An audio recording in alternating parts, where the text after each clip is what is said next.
राम राम जोहार संगवारी संगवारी हो। अभी मैं जात हव ऑफिस और चलो आज आप मला मोर ऑफिस की लड़की संगवारी मन से मिलाऊँ। जब ले मैं यहाँ आए रहो ना मोला अपन स्कूल और कॉलेज के संगवारी मन के अब्बड़ याद आवे।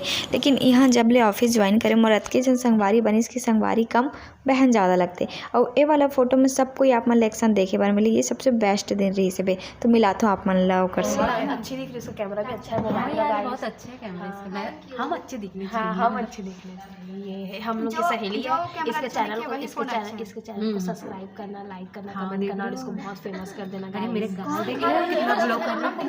ये कैमरा बहुत अच्छी चीज़ है जेकर ले मैं अपन खूबसूरत पल ला कैद करके बाद में ओला देख सकता हूँ। अगर मन ले इतना कम समय में इतना अच्छा रिश्ता बन गया कि का ही बताऊँ। तो आज की कहानी ले ये शिक्षा मिलते कि लड़की मन के दोस्ती में कोनो रूल नहीं हो और ओला सिखाए बर कोनो स्कूल नहीं है।